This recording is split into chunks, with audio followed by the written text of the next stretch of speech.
Então, as funções, você não precisa decorar todas, tá? Você precisa entender mais ou menos como é que funciona elas, como é que elas se organizam, porque todas elas têm essa mesma pegada, né? Você tem um nome descritivo, né, um nome declarativo, e você tem uma função que define como que deve ser processado aquele array, certo? E geralmente você tem um resultado aí para trabalhar em cima delas. Todas elas seguem a mesma ideia. Então, se a gente olhar aqui aquela lista que eu mostrei para vocês, que no primeiro momento talvez tivessem pensado, nossa, mas isso aí é muito grande, nunca vou decorar tudo isso, né? Não tem como aprender tudo isso, é muita coisa. Não se preocupem em decorar isso aqui, porque a documentação ela existe justamente para a gente não ter que decorar as coisas. Certo? A documentação existe para que a gente possa no dia a dia consultar ela e tirar nossas dúvidas.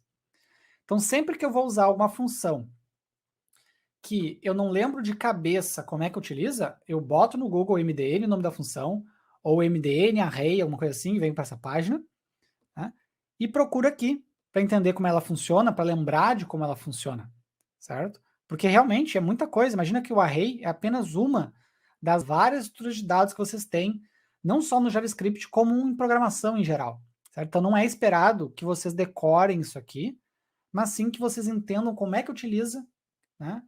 E que sempre que vocês precisarem fazer algum tipo de processamento de um array, dá uma olhada aqui para ver se já não tem uma função meio pronta para fazer isso, certo? Vou dar um exemplo. Imagina que eu tenho um array ainda mais completo do que esse, mais complexo do que esse. Por exemplo, vou ter um array de alunos. Eu vou começar aqui declarando alguns alunos. O aluno 1, ele tem o nome Luiz, dando todo objeto do mesmo lado aqui, tá? Mas eu poderia fazer quebrando linha. E a idade 33. Depois eu vou criar um aluno 2, nome Joãozinho, idade 10. Por último, a Mariazinha, com a idade 15. Sei lá. Então declarei aqui 3 alunos usando objetos, que é um conceito que a gente viu em outra lição aqui da série. Aí eu boto entre chaves, né, propriedade, valor. Agora eu vou criar um array de alunos. Então aqui const alunos, recebe aluno 1, aluno 2, aluno 3. Tem um array de alunos. Agora imagine que eu preciso, por algum motivo, fazer algum tipo de processamento em cima desse array de alunos. Tá? Isso é bem comum, gente. Tá? Vou dar um exemplo. Você está fazendo lá um software para a área de investimentos. Você tem lá os gráficos de velas, que são aqueles gráficos com as barrinhas, né? Com as barrinhas coloridas. Às vezes é preto e branco, às vezes é verde e vermelho, enfim. Aqueles dados chegam para vocês como array de objetos, certo? E cada objeto tem as informações daquela barrinha do gráfico. Você tem uma informação do tempo que a barra abriu, do tempo que a barra fechou, do valor máximo naquele período, do valor mínimo naquele período, do valor de abertura, do valor de fechamento, do volume transacionado. Você tem um monte de informação. Aqui eu estou pegando um cenário bem mais simples, com alunos, 2 valores, nome e idade. Mas imagina, você poderia ter objetos extremamente complexos e você poderia ter milhares desses objetos. E em diversas situações você tem que fazer processamentos com esses objetos. Por exemplo, né, se fosse no caso de velas de investimento, eu poderia ter que calcular, teria que somar algum indicador ali, fazer um cálculo do indicador, por exemplo. Só que repare que essa é uma informação, vamos pegar nosso exemplo aqui, eu quero descobrir, né, os alunos que têm mais do que 20 anos, por exemplo. Tá? Reparem que essa é uma informação, a idade deles é uma informação que está dentro do objeto, certo? E aí que eu vejo que a maioria dos alunos se atrapalha quando eles têm que fazer o uso dessas funções utilizando arrays de objetos. Então, por exemplo, se eu quero encontrar todos os alunos que têm idade maior que 20, bom, é todos, é no plural. Já vi que eu vou ter que usar um filter, porque pode ser mais de um, só que aqui não é frutas, né? Vamos usar aqui alunos. E aí, o que manda a regra? Eu tenho que passar uma função que receba um item e que essa função me diga se esse item vai ser filtrado ou não. E aí, como é que eu filtro com base numa propriedade dentro de um objeto?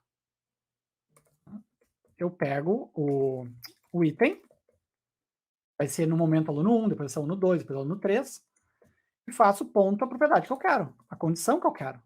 Por exemplo, maior que 20. Isso aqui vai retornar um array de resultados. Eu posso imprimir. Então, reparem ali, ó, imprimiu só o Luiz, que é 33. Mas aqui é a parte fácil, filtrar é fácil. Agora, se eu quero, por exemplo, né, fazer a somatória, né, mostrei para vocês um reduce antes, né, que isso é muito comum. Imagina você tem lá, dando exemplo de investimento de novo, você tem uma série de velas. Você tem que fazer uma soma de todos os valores de uma propriedade específica da vela. Ou aqui, vamos pegar o exemplo com idades. Eu quero fazer a somatória de idades de todas as pessoas, certo? Por que eu iria querer fazer isso? Para calcular a média, por exemplo. Para calcular a média, primeiro que eu faço o quê? Somo tudo, depois divido pela quantidade. Para isso, eu sei que eu tenho que somar todas as idades. Perfeito. Para somar todas as idades, eu tenho que pegar todas as idades. Então, repare que eu estou fazendo todo o racional com vocês. Né? Quero média das idades. Média das idades é o quê? Soma das idades dividida pelo número de pessoas. A soma das idades, como é que eu consigo? Tem que percorrer todas as idades e somar.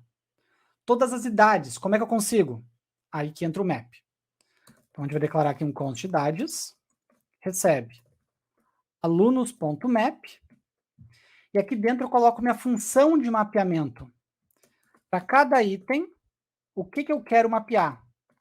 Item.idade, por exemplo. Se eu mandar imprimir isso aqui, ele tem que me imprimir somente a idade dos alunos. Ó, tá ali embaixo, 33, 10 e 15. Então, eu descobri como é que a gente pega as idades. Agora sim, eu posso fazer um reduce em cima das idades. É muito mais a cara do reduce. Nem preciso usar o objeto aqui. Aí eu tenho um valor mesmo. Eu mando imprimir aqui no final o resultado. Então, a soma das idades aí, no caso, 58. Então, o reduce geralmente é só, pega um array de números ou de strings, uma coisa assim, e junta tudo num único resultado. Tá? Não é comum a gente trabalhar com objetos, como a gente fazer um map antes. Mas eu trouxe a questão do map, trouxe a questão do reduce, mas uma coisa que é muito legal no JavaScript é que eu posso encadear o resultado de funções. Por quê? Porque o map me retorna um array, certo? Mas se ele me retorna um array, eu posso usar o reduce, eu posso usar map de novo, eu posso usar filter, find e assim por diante. Então, nada me impede de eu sequer retornar idades, mas sim encadear um reduce direto aqui. Vou quebrar a linha por uma questão de didática, tá? Mas poderia ser feito na mesma linha. Nada me impede de fazer isso aqui. O que eu estou dizendo aqui? Todos os alunos mapeia apenas as idades e aí reduz somando elas. Isso vai dar um valor aqui que eu mando imprimir. Então, as high order functions, eu posso ir encadeando elas. O final de uma vira o início de outra, o final de uma vira o início de outra, e assim por diante. Lembrando que map, reduce, filter, eles não modificam o array original. Alunos continua lá com todos os dados. Eles geram um dado novo como resultado do processamento. Então aqui eu usei map reduce, mas podia ser map filter. Qual que era meu filtro antes? Alunos maior do que 20, certo? Então eu posso, por exemplo, fazer esse mapeamento, né? Depois ou antes, fica a critério de vocês, de fazer um filtro. Posso pegar aqui um filter, eu quero os itens, cujo item.idade seja maior do que 10. Vou colocar maior que 10 para ter duas pessoas, tá? Então aqui, ó, eu filtrei primeiro os alunos maiores do que 10 anos, aí eu mapeei somente a idade deles, e por fim eu somei a idade de todos.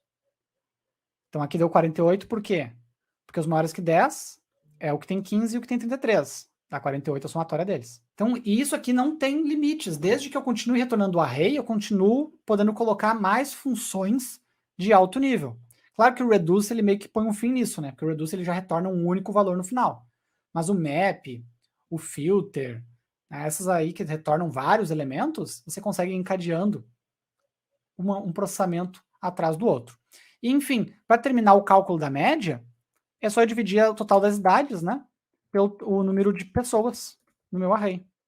que é o alunos.length. Isso aqui vai me trazer, né, a média de idades, considerando este filtro aqui, né? A média de idades de alunos com mais do que 10 anos, que é a soma dividida aí pelo alunos.length. Tá? Só que daí, claro, aqui ele considerou todos, né? Alunos.length, ele dividiu por 3 aqui, por isso deu 16, né? Dividiu por 3. Se você quiser aí só dividir pelos alunos que têm mais de 10 anos, daí você pega alunos.filter, filtra de mais de 10 anos e depois, né, pega o length. Então vai muito do que você quer fazer, como é que você quer organizar o código e tudo mais, certo? Mas aqui é uma sugestão. Vocês vão ver que programar bem focado assim em funções, né, paradigma funcional que a gente diz, ele é muito mais comum no mundo JavaScript.